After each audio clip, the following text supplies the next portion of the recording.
புரட்சி கலைஞர் இதய தெய்வம் கேப்டன் அவர்களோட பிறந்தநாள் வந்து வர்ற ஆகஸ்ட் 25 கொண்டாடப்படுது. உலகமெங்கும் இருக்கிற கேப்டன் ரசிகர்கள் அதை வந்து ஆரவாரத்துலையும் அவரோட பிறந்தநாளுங்கிறது ஒரு முக்கியமான நாள். அவரோட பிறந்தநாளை முன்னிட்டு ஆகஸ்ட் 22 புரட்சி கலைஞர் கேப்டனோட 100வது படமான கேப்டன் பிரபாகரன் வந்து ரிலீஸ் பண்ணுறாங்க. அதாவது அந்த படம் 1991 ரிலீஸ் ஆன அந்த படம் பம்பர் ஹிட் படம். ஒரு ஹீரோவுக்கு வந்து 100வது படம் வந்து 100 நாள் ஓடுறதுங்கிறது ரொம்ப ரேராக நடந்த விஷயம். புரட்சி தலைவர் எம்ஜிஆர் நடிகர் திலகத்துக்கு பிறகு 100 நாள் படம் வந்து சூப்பர் ஹிட்டாக போனது வந்து கேப்டன் தான்.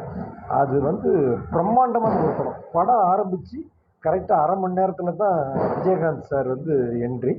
படம் ஸ்டார்டிங் ஒரு அரை மணி நேரம் Sarathkumar guest role, Mansoor Aliyan sir வந்து அதில் தான் இன்ட்ரோடக்ஷன்.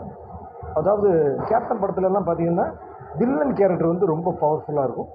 இந்த படத்துலேயும் வந்து வில்லன்னா அடி பயங்கரமான வில்லனை ஓப்பனிங் காட்டும் போதே கத்தி வச்சு ஒருத்தனை தலையை வெட்டி ரத்தம் வந்து மூஞ்சில் தெரிக்கிற மாதிரி வீரபத்திரன் கேரக்டர் வந்து உருவாக்கப்பட்டிருக்கும்.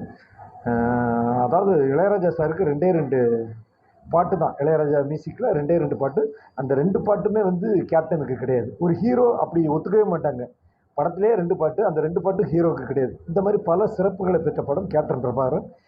ரிலீஸு 22ஆம் தேதி வருது. உங்களை மாதிரி நானும் தேட்டரில் போய் படம் பார்க்க ஆர்வமாக இருக்கேன். நீங்கள் யார் யார் அந்த படத்தை தேட்டரில் ரிலீஸ் பார்க்க ஆர்வமாக இருக்கீங்கிறத கமெண்ட் பண்ணுங்கள். டாட்டா.